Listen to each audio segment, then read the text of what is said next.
Okay. Today is July 31st, 2018.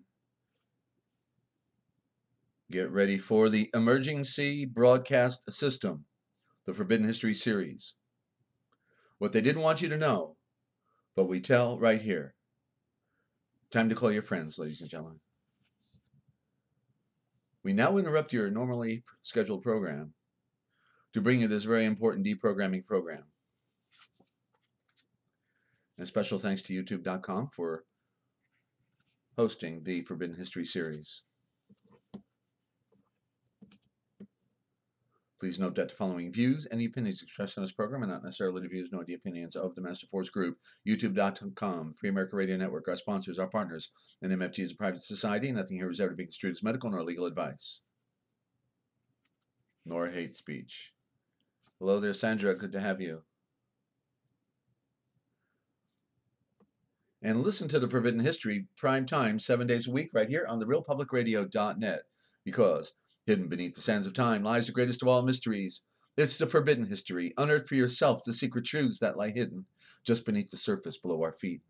What is it that the powers that be do not want you or I to know? Come and journey with us as we explore and dare to know, because it's all right here, coming your way, twice a day, 7 days a week, on therealpublicradio.net, Free America Radio Network. What they didn't want you to know, as you know already, you're a regular. But we tell right here, because somebody's got to do it. Stand by for the broadcast. And you did tell your friends? You did tell your friends, right? Thank you.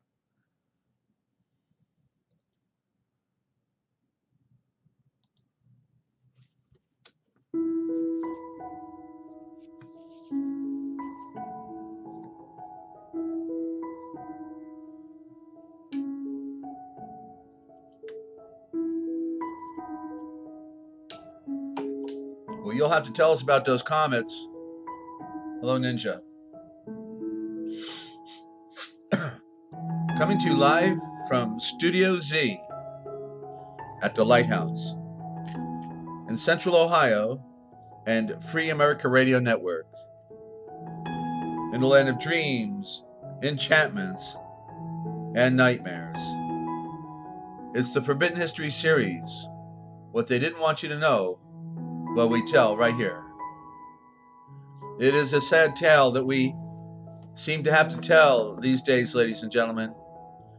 It is not a pretty picture. And we're here for the deprogramming program, because we have to know the truth. Because the battle is for our mind and the truth is light. Ignorance is the darkness. And these are great antagonists, the one against the other. We need to see the light of truth. And then once we can begin to comprehend the true nature of things, then we can begin to comprehend that there is nothing really more to complain about. We can know the score. We can know the way it really is, ladies and gentlemen. When we can find all those lies and sift through them, then we will find the truth. Hello there, Star. So the best way to identify the truth is to identify those lies. And it took 1 million lies, 1 million to cover the first lie, ladies and gentlemen, 1 million lies to cover the first lie. It's an overload of the matrix that was the antithesis to the thesis for creation itself. They are the scapegoat. The good news is you can be set free. And the one who doesn't want to know the truth is merely the slave who doesn't want to be free. And I feel sorry for you, slave, because those lies, they race around the world. But the truth is slowly putting on its shoes and is confident within itself. Even when it falls on deaf ears, it will stand alone. The truth is sovereign, ladies and gentlemen. And if you don't know where you're going, any road will get you there. So good luck, or stay tuned right here on therealpublicradio.net, Free America Radio Network, because the truth, ladies and gentlemen, will make you a fugitive as it makes you free. You get the best of both worlds right here, ladies and gentlemen. And I am your host, Desert Owl. Glad you tuned in. And you did tell your friends, of course, about the broadcast, right? And thank you for doing that. And the individual, he's just on this line of thought we open with. The individual is handicapped by coming to face with a reality of a conspiracy so monstrous and so great that he cannot accept that it even really exists. Cannot accept it. Beyond his pee-wee little brain. Okay? When you see them spraying those guys up there, right? Ladies and gentlemen, they're spraying those guys up there. Full bore, full throttle, choke them out. And they're still debating whether there's chemtrails or something like that, right? I don't know. So it is a very sicko world, isn't it not, ladies and gentlemen? And we need to make sense out of it all. We need to realize that the whole thing about because I was there, done that, thought we could change the world, fix Washington D.C., put the right people back in, and everything be okay. But then you learn the rest of the story, about the secret societies, about the occult that have been running the world from the beginning of time, the Aryan control, the ancient Hindu Aryan priesthood, right? The use of the Canaanites as the warfaring princes, the greatest show on earth, ladies and gentlemen. It's all right here. Okay, it's all right here. And welcome to the broadcast. And another great lie of history, ladies and gentlemen, is that the classic one, as if we're better than everybody else, right? America is better than anyone else or everyone else. The mere illusion of freedom, right? When people on the outside can see far more clearly how all screwed up America is than people inside America itself, and that they're through the process of elimination, and America became the great mind control experiment, and Europe was sort of secondary. In other words, Europe had a culture that made them look a little more sophisticated and and cultured. Cultured would be the right word. And but then you come to America and everything's plastic, mom, apple pie, Chevrolet. Everything's plastic and breaks in a year, and you have to purchase your entire family estate in order to keep that particle board up. So, but the mere illusion, America is better than anyone else. Is that not the greatest? As if we're different, right? As if we're different, because what it comes down to, aren't people the same basically everywhere you go? Unless, they're in the ultimate mind control state, like we can see with Islam, but I'm not talking, specifically about that. But, you see the commonality we all have. We all have, we want to be left alone. Culturally, we don't have problems. But then when people are manipulating, our world, the political, the charade, then that's when people suffer in our world. So yeah, no, America is not better than anybody else. We all put our pants on the same way. We all have the same desires for our families, the aspirations of a better life, peace and love, and be able to die in their bed and in their old age, and but instead we got dealt cyanide by an occult Aryan culture, that a serpent culture that's been running our world from the beginning of recorded history, since the inception of the Aryan race, basically. Okay, it didn't start that way, but Cain was already puffed up in his, or excuse me, Adam in his thinking, and so that's why he fell. The Naga fell. Okay, so anyway, yeah, put America in the garbage can because it's already in the garbage can. They sold all the assets after the Federal Reserve Bank took what it wanted. Then China got the rest of it, and so we're just simply unannounced chattel property of a foreign state that is ready to put us in the meat grinder as soon as they run out of hamburger. So as soon as they run out of hamburger, we're up in line, ladies and gentlemen. Welcome to planet Earth. Okay, so the great lies of history. Just love those lies. And if you want to tell us about a great lie of history, one, then give us a call here. Okay, love to hear another great lie, because the world is filled with them. They're just You know, they've been lying to us for 10,000 years, give or take. You know, and they perfected it. They actually perfected it with state of the art. You know, push button, and they control all the technology. So you figure if they control all the technology, then you know who's in control, right? You know who you didn't create it, right? Come on, think about it. They created it, and so they're in control. So we're, so we've got to look in with new glasses. We have to see things like we've never seen them before, ladies and gentlemen, and then, yeah, and to consider the things we've never considered, right? And because the scope of our expanded horizon is so great that we can't even begin to comprehend whatever is out there, what we can't even begin perhaps to comprehend until we can finally see it.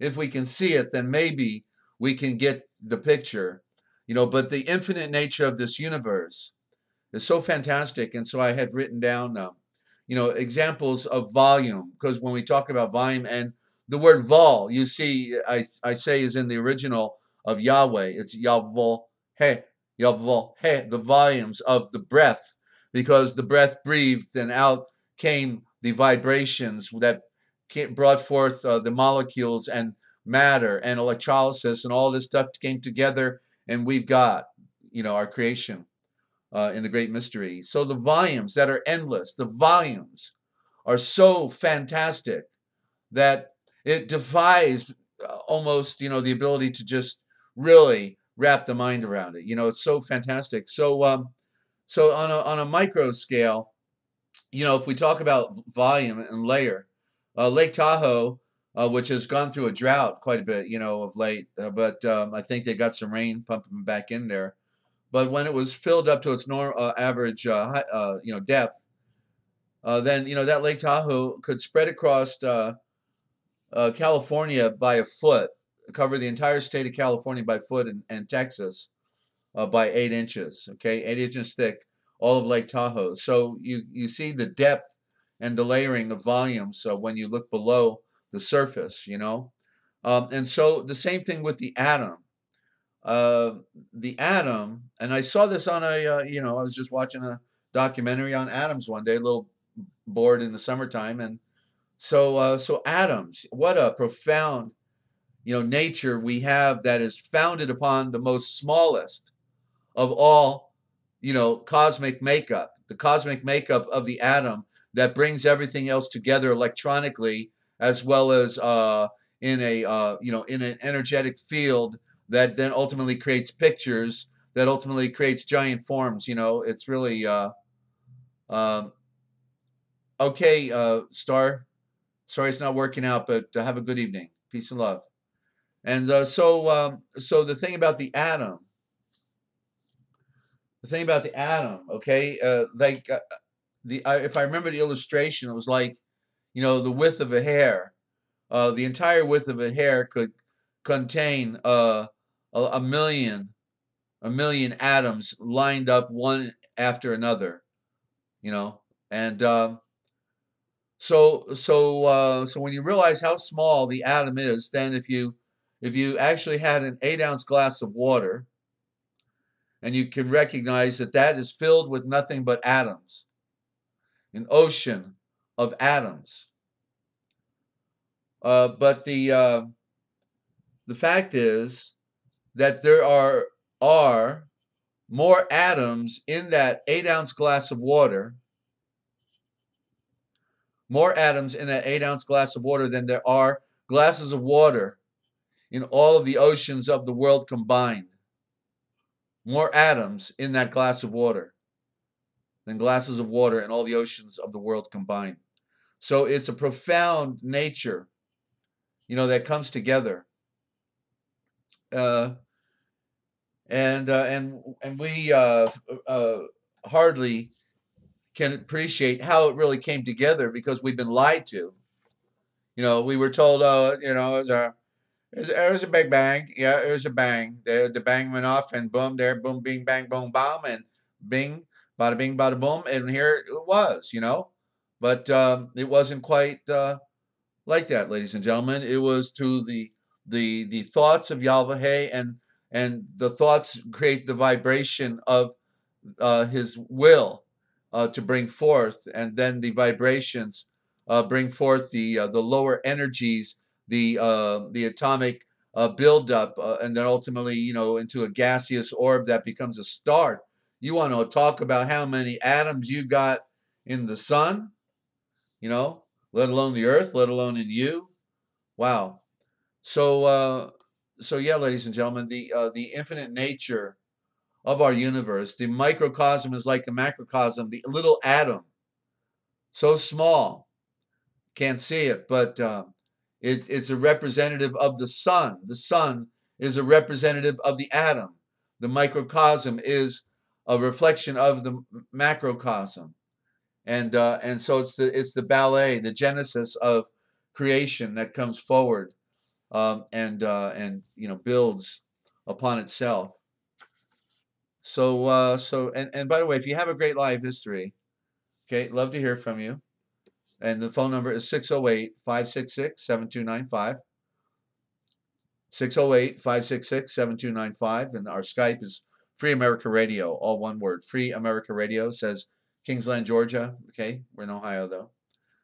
And we got some Pirate Sea of Words. We're going to go through another page of the book, The Pirate Sea of Words.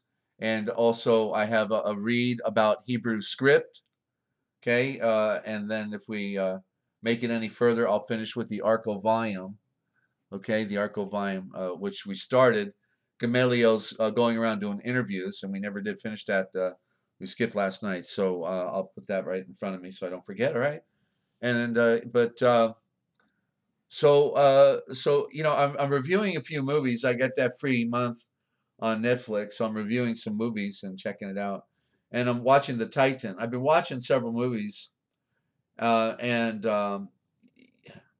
it's interesting how movies have evolved from their so-called Technicolor into their totally synthetic creations. But the Titan, the key words on there were, we're all going to die. Those were the risk, and so it's like the secret societies playing their role.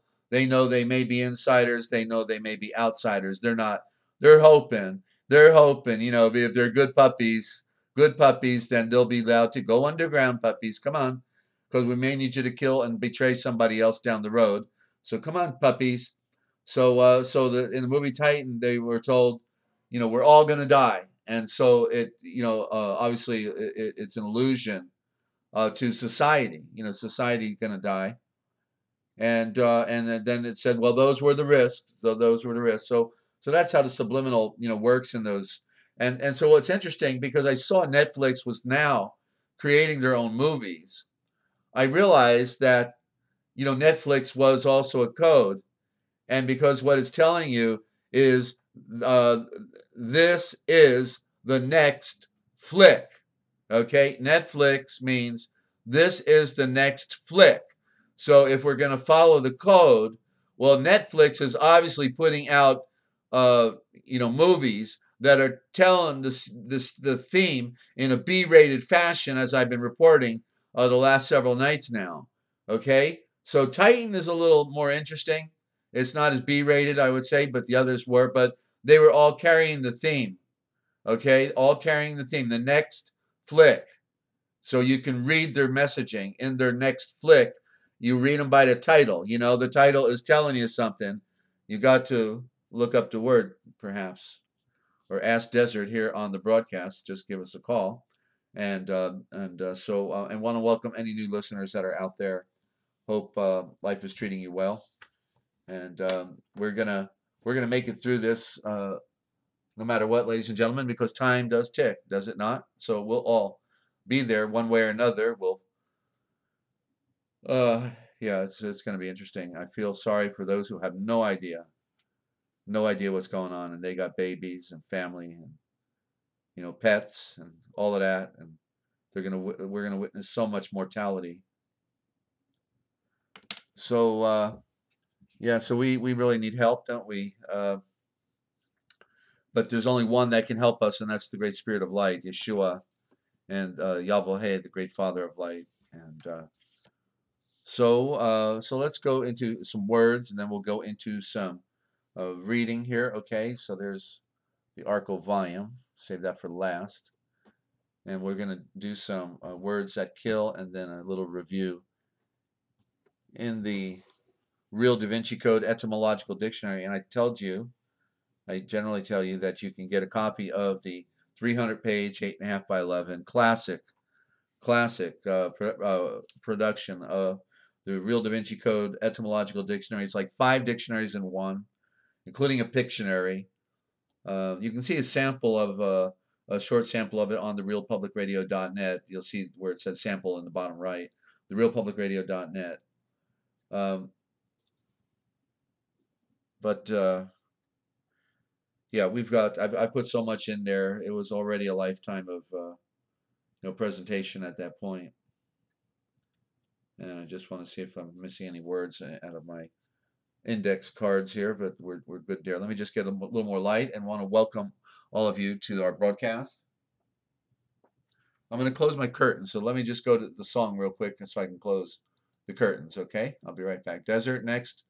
Show the carbon, I think, transferring the new show called Carbon, I think, transferring consciousness into man or made body suits, and they set up a display at some fair and fooled people to thinking it was real. Right. Sounds similar to what I'm watching already.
Thank you, Mew Mew.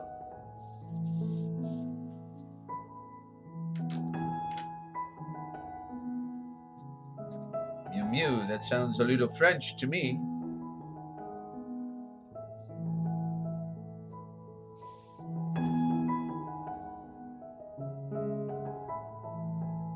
I hope you're telling your friends about the realpublicradio.net, Free America Radio Network, and the Forbidden History series, ladies and gentlemen. Time is short, and people are trying to figure things out. We're trying to help out here, and you can do your part as well by telling a friend. After all, you wanted to know, didn't you? Of course you did. And welcome back, ladies and gentlemen. And Ninja Cat says they were very convincing. I think it's more of truth being twisted and hidden in plain sight. I hear you, Ninja. And yeah, so look at the word, the piracy. The piracy. Grab your swashbuckling sword, ladies and gentlemen. Get ready, and because we're in a battle for survival, and the battle is with the false messengers. That's what the scriptures told us when we talked about the meaning of the word Malek. Go listen from the beginning, ladies and gentlemen. Malek, false mess. Amalek. Amalek, the Phoenician king, means a false messenger. And it said our battle with Amalek, with the false messenger, meaning the false messages. Our battle with the false messenger and the false messages would be throughout all time. Is that not what we're dealing with? Is that not the problem? The false reality that they created.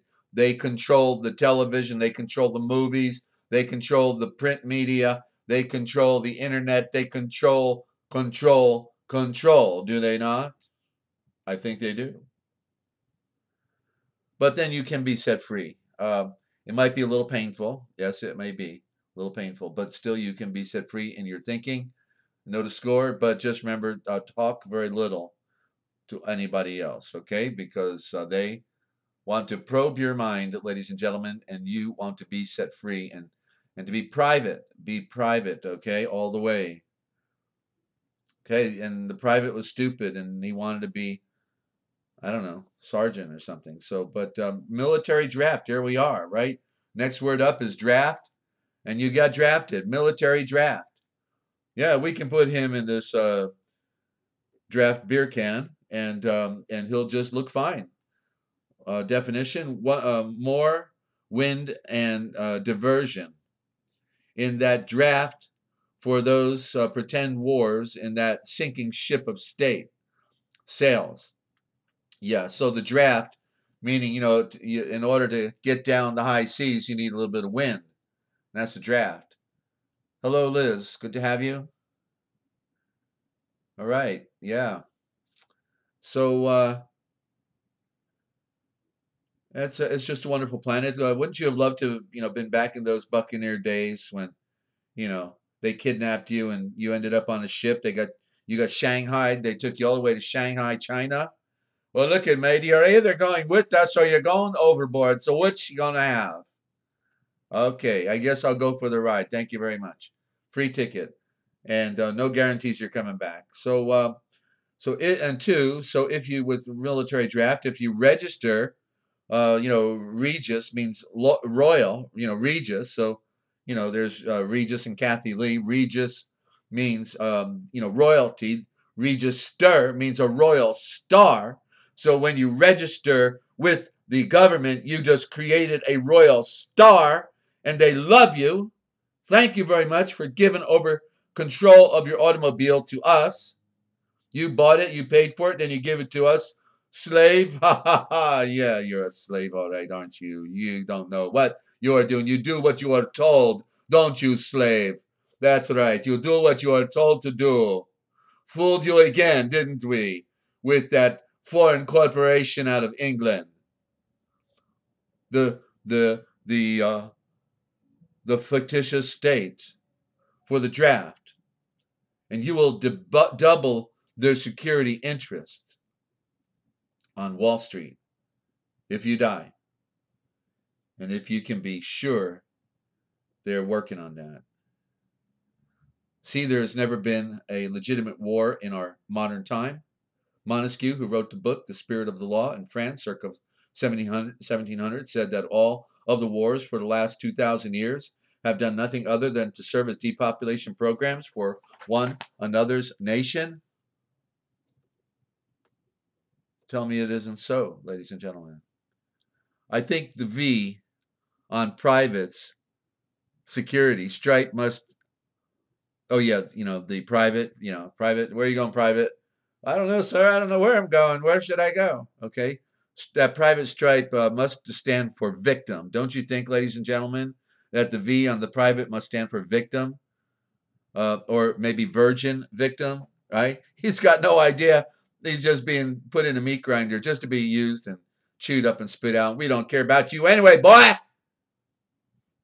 Put a red coat on. Can you put a red coat on? Maybe. We guarantee you won't come back. Because the grand illusion is so great and well orchestrated that almost no one in that brain-dead gray mass religious supporters of Baal's lie can ever figure out. Driving, yes. How about driving you crazy? And good evening, Jedi. Good to have you. Driving, commercial, transport for non-profit hire. Non-profit transport, commercial transport for profit, yeah, and hire, right? So that's driving. That's commercial. So in your car, you're private. There's no driving. You're riding. La la la la. Riding like riding a horse, not driving a horse.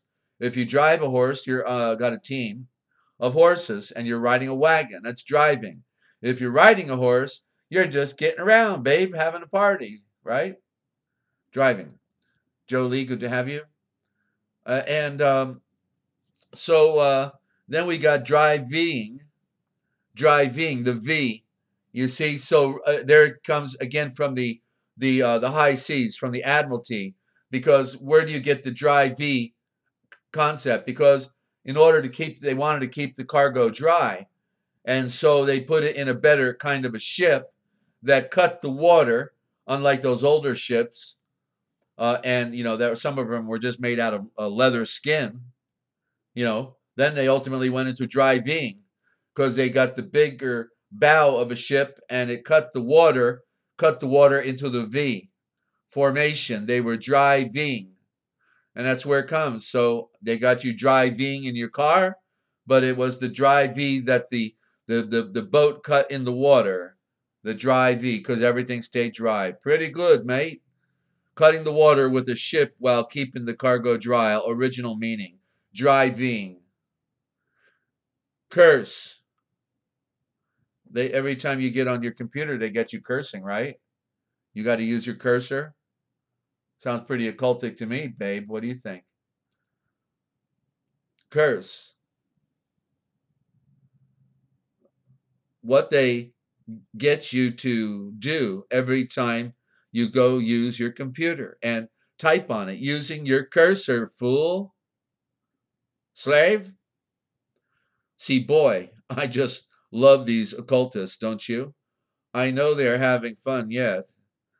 Their day is soon coming, ladies and gentlemen. They go back to what they really are, and that's nothing but pure dirt. They're the pure, unadulterated dirt.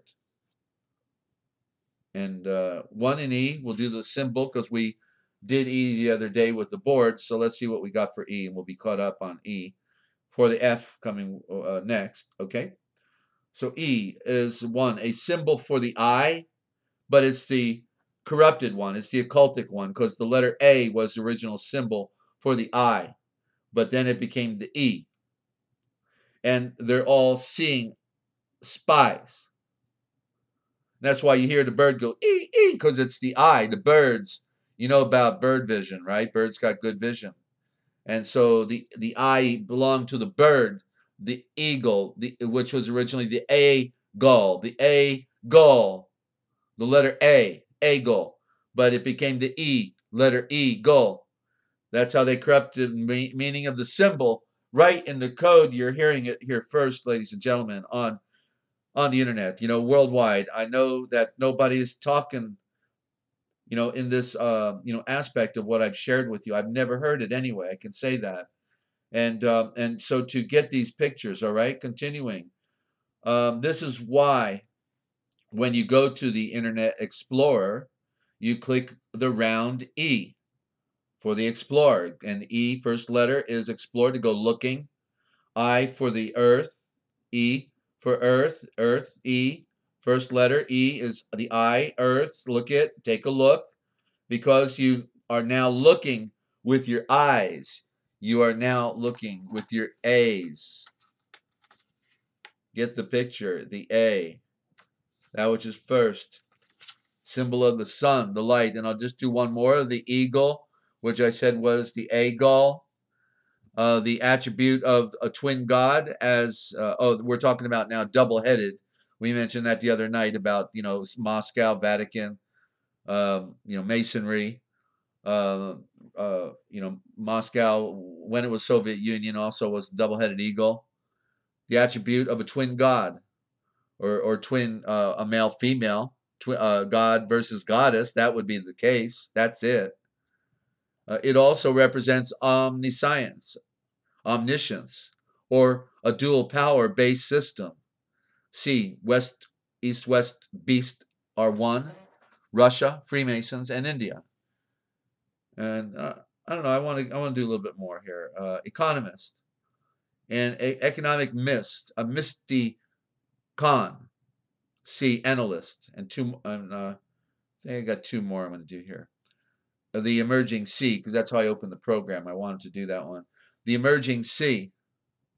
That's emergency. Okay, you see the play on words, the admiralty. The emerging C. It's the emerging sea. The emerging sea is the flood on the land of their occultic world, their hidden secret world that flooded our land, took over in the witchcraft, the craft that they created.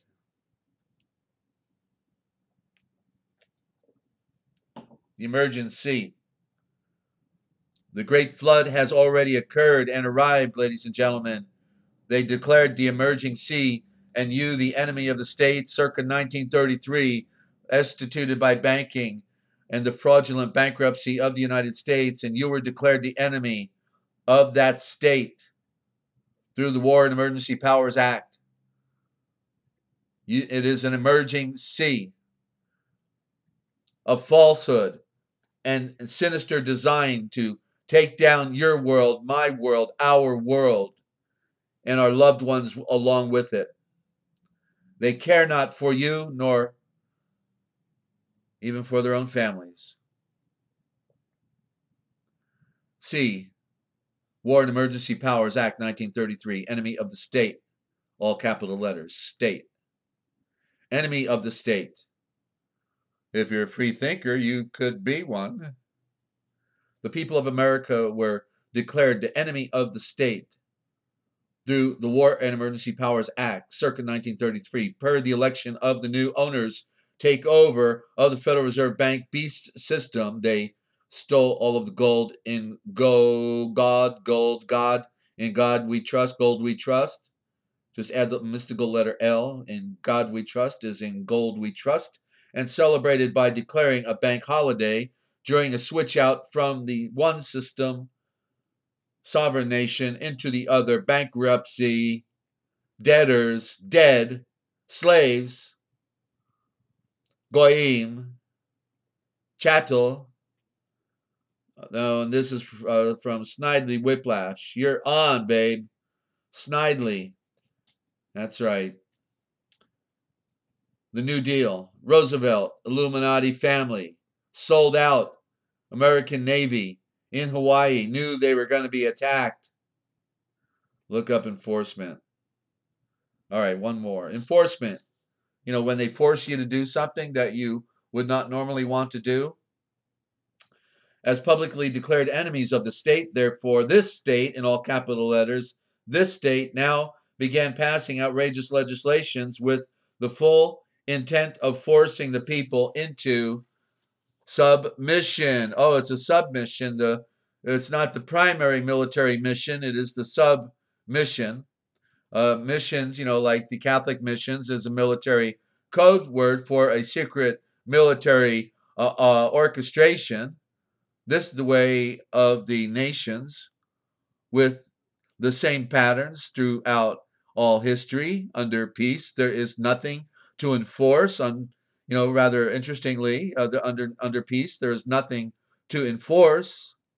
But maybe if you're under foreign occupation, maybe so. See Keystone Cops, the key to overthrowing a nation. Enterprise. Well, I can't leave out, the Starship Enterprise. Okay, I really can't. Okay, so the Star Trek's Enterprise is a metaphor for the 500-year Francis Bacon Hindu Vatican laid out plan for America. It is all over the 500-year cycle of the Phoenix, and it's now flying back to Mitzrayim, falsely known as Egypt, never was Egypt, to burn up in ashes. And the serpent that will now rise out of it in power for the next 500-year round is America's most favored nation, as they said in the media for decades, China. That's Cana. wrapped itself around the world, the serpent did. See, if you love America and fight for its remains, then you are a Vulcan Klingon. Yeah, if you're trying to save America, you're a Klingon. Okay, that's you in the movies of in the series of Star Trek. You're a Klingon. You're hanging on. You think you're going to save America? Ain't gonna happen. They're taking over, and they always owned it. Okay, and then look up Phoenix. All right. So there we are. We'll end it right there on equality. Don't you feel so equal and privileged, ladies and gentlemen? I'm telling you. I never, could not feel better about the state of affairs that we've got going on planet Earth. Looks like they just decided they didn't like being alive anymore. They didn't want to live, and therefore, in their own deluded state of psychopathy, that they didn't want to live. So they figured if they're not going to live anymore, then we're not going to live anymore. Really, basically, pretty simple in concept, And so we're just going to go ahead and burn up and destroy the entire world and be done with it. Go live underground for a little while, watch some movies, have some potato chips, maybe drink a little more blood, sacrifice a few of our friends that we didn't really like that much, and then who gives a damn anyway, right? I mean, go figure. What do you think, ladies and gentlemen? You got an idea? You can call in right here. I'd love to hear it. 608-566-7295. It's what they didn't want you to know, right? Okay, you're throwing me a heart, ninja. Is that a ninja heart? Okay, thank you very much. They hate my guts, but the truth is they hate your guts too, okay? It doesn't matter what you know or you don't know. They hate your guts, all right? And they would love to spill your guts on the ground and feed you to their dogs, because they are all dogs, in the priesthood, if you've listened here long enough. Not on your watch, Sandra. Okay, good. Thank you very much. I appreciate those positive vibrations, and thank you, everyone. I am just a bit tired, I think. Okay, Mew Mew, I guess you're heading out. If you are, then fantastic. Thank you for joining us. All right, and I'm sure we'll be speaking to you again. Let me turn on a little light here, and then we'll have a little definition out of the Real Da Vinci Code Etymological Dictionary on Hebrew script. What do you think? We might actually learn something there. It could happen.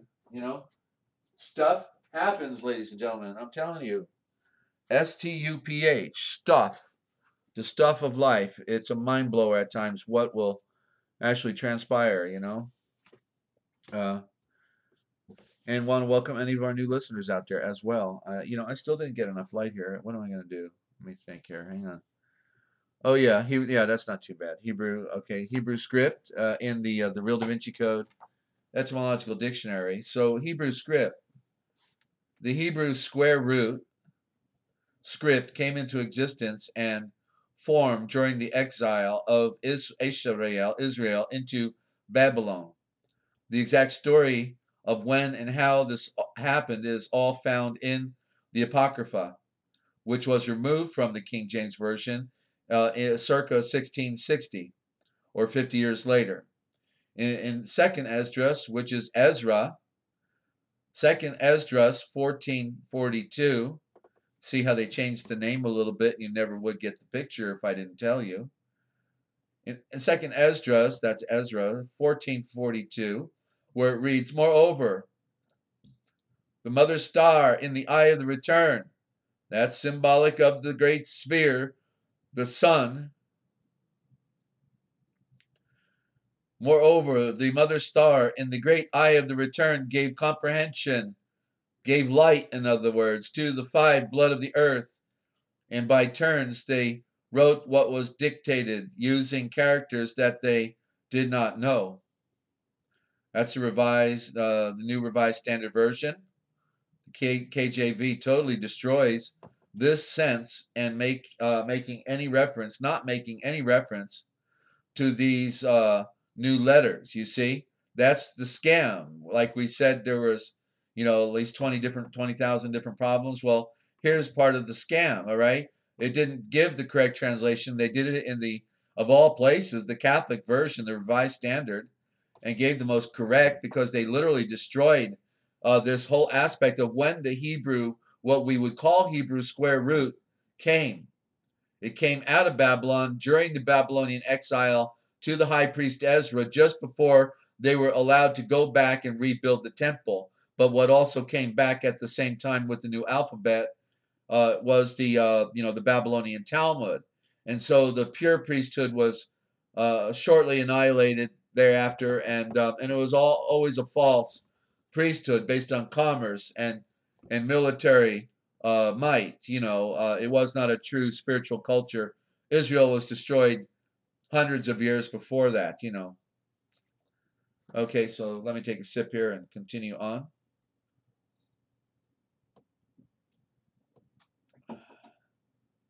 Okay. So where was I?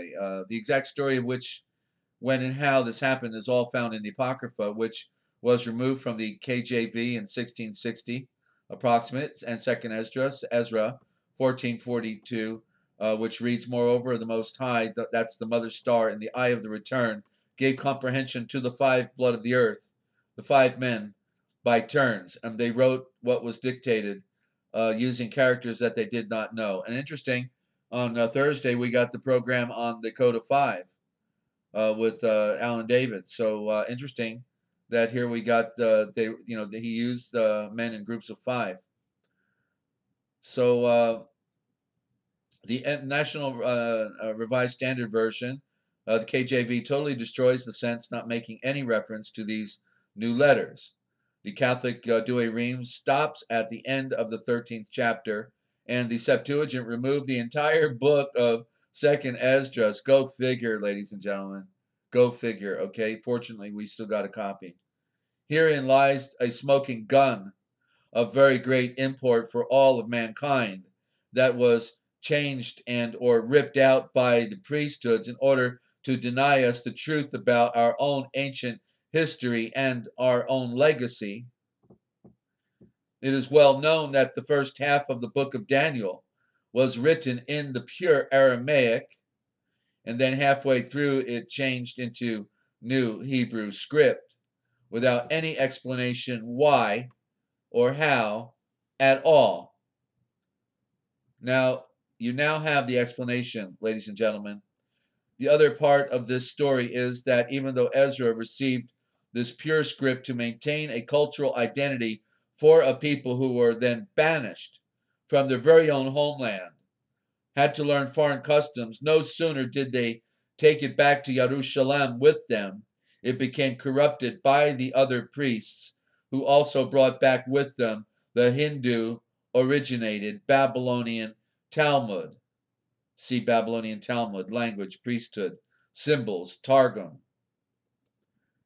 And that's out of the Real Da Vinci Code etymological dictionary I've been sharing with you, friends. Okay, don't forget, if you want a copy, any size donation, go to therealpublicradio.net, therealpublicradio.net, and I'll send it to you right after the program by email.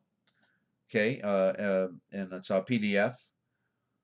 So, it's quite a world we have of where they, when they steal our original writings, right? That's what's happened. Our original writings have been stolen. And hello, Stone Kingdom, good to have you. Anyway, let's continue on here, okay? And I wanted to read out of the Archovium, the second part of the investigation by Gamaliel, who was in the priesthood, and they were researching whether Yeshua, based on the signs and the wonders that were associated with his coming into the world, whether or not he actually was the Mashiach. They wanted to know. Okay, and so let me see if I can find out where I left off here. Let's see here. He spoke of the lilies. Let's see here. I'm back up a little bit. He said that his mother said that he had always known how to read the law, that his mind seemed to master it from the beginning into the laws of nature and the relationship of man to his fellow in his teaching or talks. He gives a deeper insight, inspiring mutual love and strengthening the common trust of society. Another plan has of setting men right with the laws of nature. He turns nature into a great law book of illustrations. I'm just making sure I started at the right place. I guess we're okay there. Okay, so he turns nature into a great law book of illustrations, showing that every bush is a flame, every rock a fountain of water, every star a pillar of fire, every cloud the one that leads to the great light of Yahweh. He shows and makes all nature to proclaim the doctrine of trust within the divine Father estate. He sparks and speaks about the lilies as examples of Yahweh's sacred laws and points to the birds as pure evidence of his watchfulness over earthly affairs. Who can measure the distance between Yahweh, who is the great Elohim, and the flower of the field? What connects us? What connection is there between blood of the earth and the lily? By such illustrations, he creates a solicitude in blood of the earth that seems to awe him into reverence, and he becomes attracted towards higher level of thinking and begins to comprehend how he is constantly in the very presence of the one that who is superior and the greatest of all. In this talk, he brings one to feel and to know that he is in the very near the presence of Yahweh. He always says how much more your Father. The playing field is one. If you see them through the intermediate points, they are immeasurably distant. Thus, by beginning with a flower, he takes us upward to the absolute and then comes back down and seed plants within us of trust of a living and great Father of light. These lessons of trust in the divine will of Yahweh reassures the anxious one who is to become the listener and create in him the appetite that makes him long for more to know. And it often seems when he has brought his hearers to the highest point of ecstasy, he suddenly breaks off and leaves their company as though he cared nothing for them. Yeshua in his talk brings up all these illustrations in order to make blood of the earth feel his nearness to the relationship between all of blood of the earth. The seed planting also about their relation to the dependence upon Yahweh. And although his approach is pure, it does not seem to me that it is the most successful. He seed plants that blood of the earth and the flowers and the birds drink the same fountain of life and are fed, all fed from the same source and table, when at the same time he seems to do everything to excite question and doubt.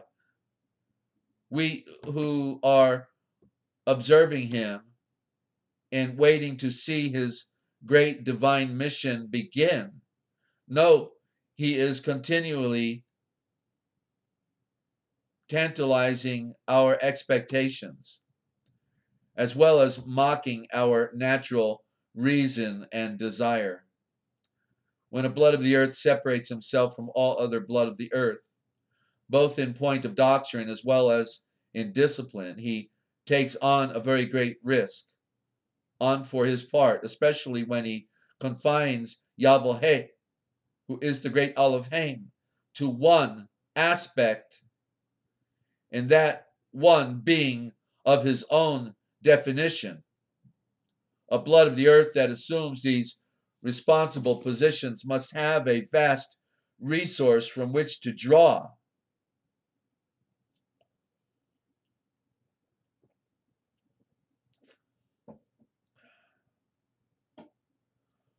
Or he could sink in the whirlpool which his own impertinence has created through Yeshua and his seed planting or talk. His burning shavors sound so much like the seed planting of Hillel or Shammai that I must call it the seed planting through which has never been nor more special house of book.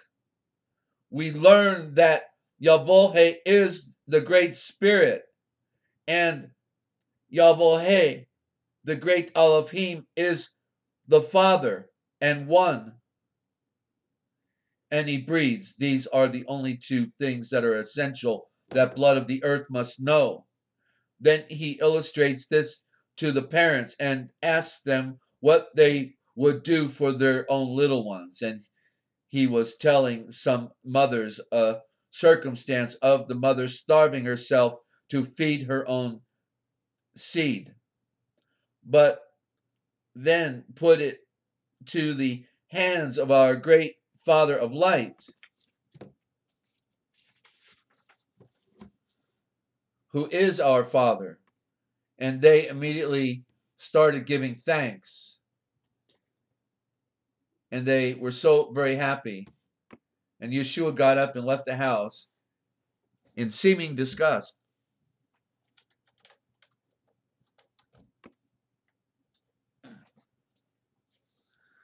Mesalon breathes. He is tempted at all times to become impatient with Yeshua, as he devotes so much time to details. It seems almost a waste of time for a blood of the earth who came to save the world to be lingering over special case of one disease. He thinks he could speed Yeshua's physical development. Why not speak one word and heal every sick patient from his sick bed at the very same moment? What an accomplishment this would be. I asked him if Yeshua had healed anyone. He breathed, not so far as I know. But if he is to be the royal power, the royal ruler of royal Malik of the Judeans, the royal messenger, he was to then heal all the nations. And so why not do it at all at once? If he would, there would be nothing more required to establish his sovereignty and royal domain. But when I said to him, is it not equally so with Yavohe's creative power? Look at all the time and every labor it takes to bring out a single grain of wheat. Why have not rather caused the earth to bring forth every month instead of every year? Moshiach, the Christ, began talking in defense of his Father.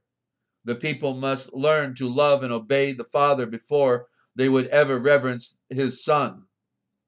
Yes, he said, the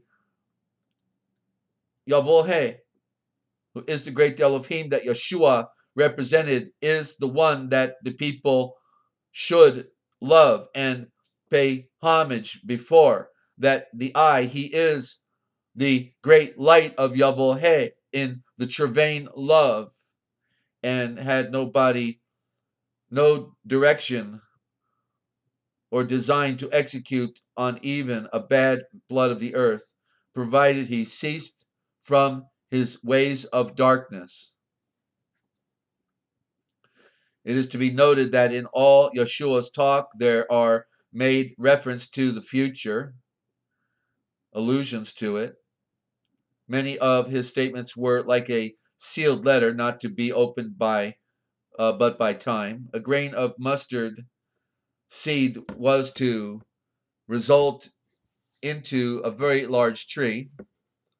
All his ideas referred to the future, while actually in the present at the same time, because they had no future tense.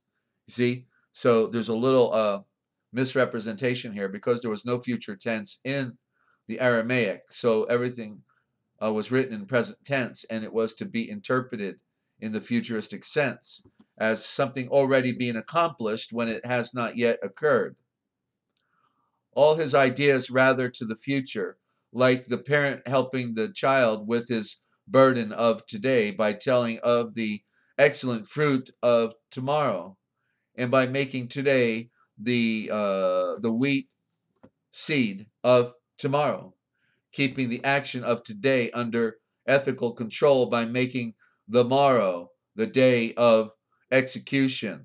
He started farther that Yeshua was a young blood of the earth who was the best judge of the true man nature that he had ever seen, that he thought at times he could read men's thoughts and even expose their bad principles. And while he had all these advantages of life, he seemed not to care for them, nor ever to use them abusively. He seems to like all blood of the earth, one blood of the earth as well as another, so much so that his own parents have become dissatisfied with him and have almost cast him off. But Yeshua has such a unique character that he doesn't seem to care and regards all people as equal with one another. Masalan breathed that Yeshua seemed fond of Mare and Martha, who lived at Bethany, and probably I might find him there. And let me just do a quick refresher on my voice. We'll take a partial break here on the music, and we'll be right back.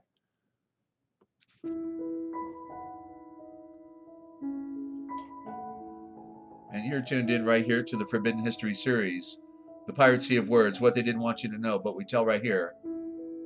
I'm Desert Owl, thanking you for tuning in. Hope you're telling your friends about the broadcast.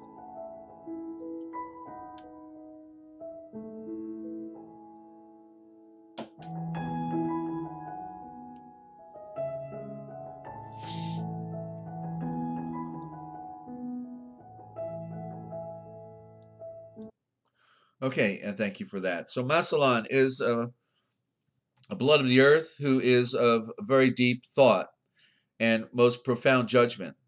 All his life he has made the scriptures his study. He too is very a good judge on earthly character, and he is satisfied that Yeshua is the Mashiach. He breathed that Yeshua seemed to comprehend the predictions by intuition. I asked him where Yeshua was taught and read the star visions, and he breathed that his mother told him that Yeshua could read from the very beginning, that no one had ever taught him to read. He breathed that he himself, in making quotations from the Mashiach, he breathed that he himself, making quotations from these navigator prophets, was sometimes mistaken, or his memory failed him. But Yeshua could correct him every time without the scroll. And that sometimes he thought Yeshua was clearly mistaken, but not in one single instance was he ever wrong. I asked him to describe his character and appearance to me so that I might know him if I should ever meet him. And he breathed, if you ever meet him, you will know him. While he is no mere mortal, but a man, there is something about him that distinguishes him from every other blood of the earth. He is the picture of his mother, only he has not her smooth, round face. His hair is a little more golden than hers, though it is much from sunburn as anything else. He is tall, and his shoulders are a little drooped. His stature and age is thin, and of a swarthy complexion, though this is from exposure. His eyes are large and a soft blue, but and rather dull and heavy. The lashes are long and his eyebrows very large. His nose is that of a Judean. In fact, he reminds me of the old-fashioned Judean in every sense of the word. He is not a great talker unless there is something brought up about the royal domain and divinely inspired things, when his tongue moves glibly and his eyes light up with a special brilliancy, though there is also this other peculiarity about Yeshua in that he never argues a question. He never disputes. He will begin by stating facts, commenced, and then state facts, which are always on, and they are made on such a solid foundation that nobody ever will have the boldness to dispute with him. Though he has such mastership of judgment, he takes no pride in confounding his opponents, but always seems to be sorry for them. I have seen him attacked by the Pharisee scribes and doctors of the law, and they all seemed just little children learning their lessons under a real master. His strongest points are on the spiritual powers in the law and the intentions of the navigators, the prophets. The young people tried to get him to start a class for them and to teach them, but he utterly refused. This Judean is convinced that he is the Mashiach, the Christ of the world. Just taking a look here at.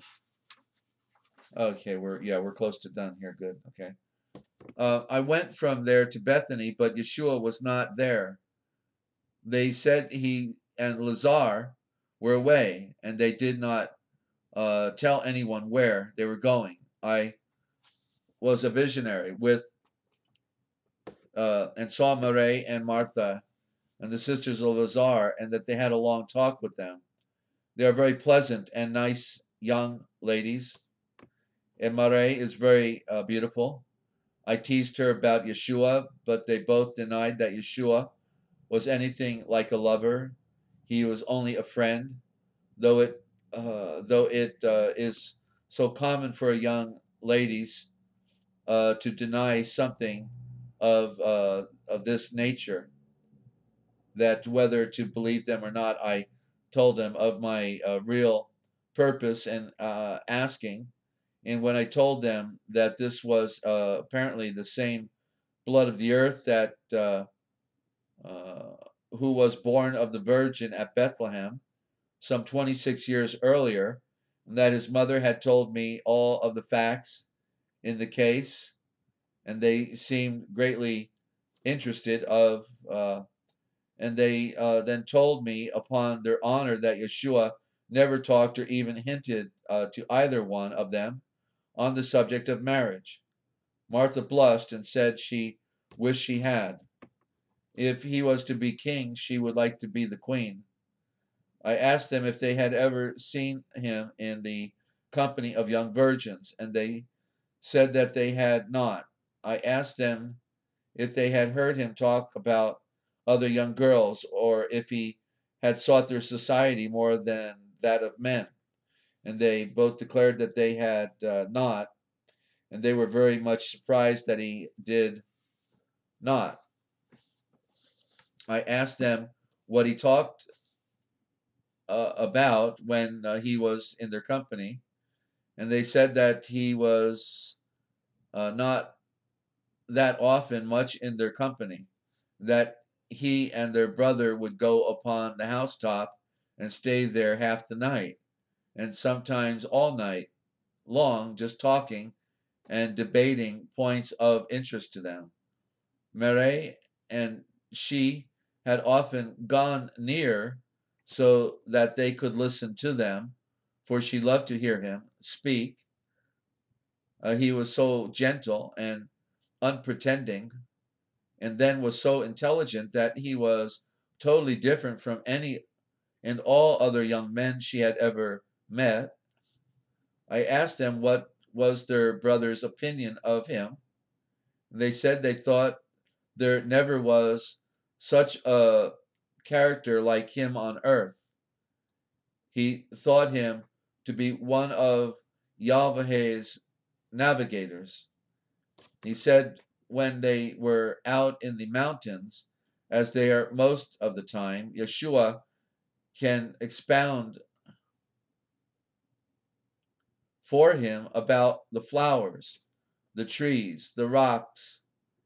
In fact, he can talk with him about anything in the world and this universe, and that none of the wild animals were ever afraid of him. He says often the stork, the stag, and the wolf will come and stand by Yeshua to stroke their manes and seem almost hesitant to go away from him.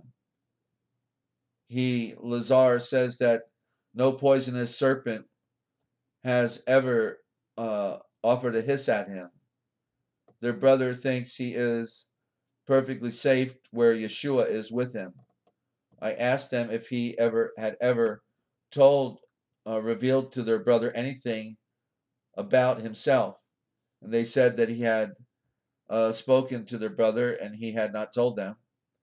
Now, Mother Stars of A.23, after having investigated this matter, after tracing Yeshua from his conception to the present time, after obtaining all the information that is to be had on this important subject of the Mashiach, getting it from those who are more likely to tell the truth,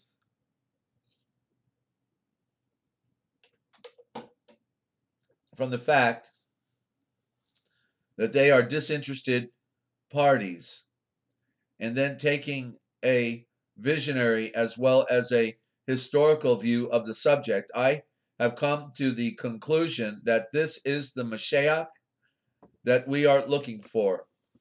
And as a reason for my conclusion, I will call your attention to the following facts. First, to the star message of Eshadrael, Isaiah 7:14. And he breathed, "Hear now, saith the Yahweh, O perfect and complete house of David, it is a small thing for you. For this reason, Yahweh himself will bear a son, and will call his title the great Elohim, Emmanuel, the age our father came to visit us with blood of the earth. Butter and honey he will eat, that he may know to refuse the darkness and choose the light.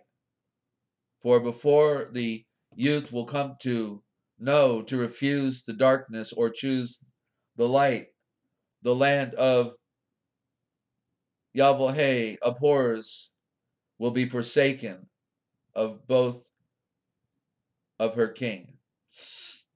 Section 8:16. Blind of testimony, seal the law among the people, because the great Yahweh will hide his face from the house of Yaakov, and he will not look at him. Here is a literal fulfillment of this Shavor of the mother star in the eye of the return, the great Elohim, so clear and plain that none may mistake it. Jeremiah 31st section 21. Turn, my virgin, to your people, for the hand of Yahweh is upon you. For Yahweh will create a new thing in the earth. Okay, not made of stone, not made of stone. Okay, but the Spirit. A woman will go around a man, blood of the earth. Here again are set forth the same things that Isaiah sparks about, and the same things that I have learned from Mare in Michael, section 5:2. You, Bethlehem, Ephrathah, you are the least among the thousands of Judah, but out of you will come forward unto me the one of the many that will rule my people, Israel. The I comes, and as it is predicted from the beginning, and until a day without end. And I do give them up until the time she has travail to bring forth my firstborn from the beginning, so that he can rule all of my people. Here we have the city, the virgin, the office, his manner of life, the seeking him by the Sanhedrin. All these things are under our eyes as full and complete as I now write them, who have all thus given testimony, given in this letter. How can we as a people stand against these things? In the 49th section of Bereshith 5:10, in Genesis 5:10, making reference to the history that is now upon us, the writer breathes, the captive shall not depart from Judah, nor the lawmaker from him, until Shiloh come and gather his people between his feet, and he will then be with them forever. And there you have the second part of Gamaliel's interview, researching if indeed Yeshua was the predicted Mashiach that was to come. And we see that he was convinced he was, and wondered why the others wouldn't take notice of it, ladies and gentlemen. Profound story, profound history that we have on this planet. But the good news is the grace of the Father is with us.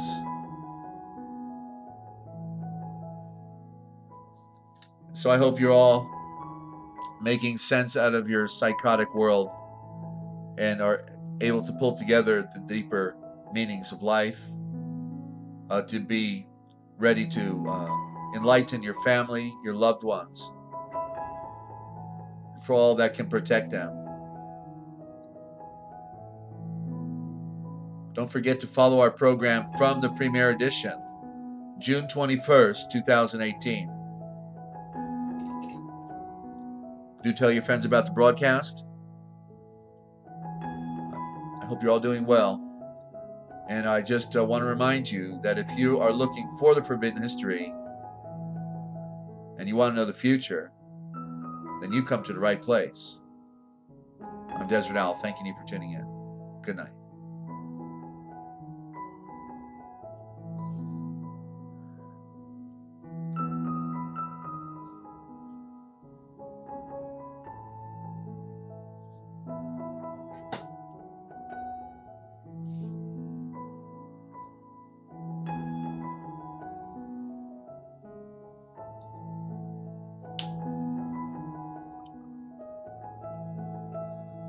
Thank you, Sandra.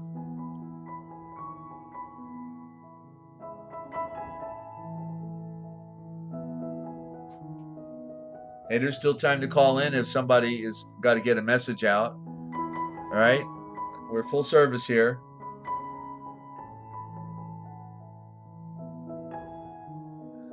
Thank you, Ninja. Glad you enjoyed. Thank you for all your contribution. Don't forget, tomorrow morning, 9 a.m. Eastern Time. That's East Coast time in the U.S.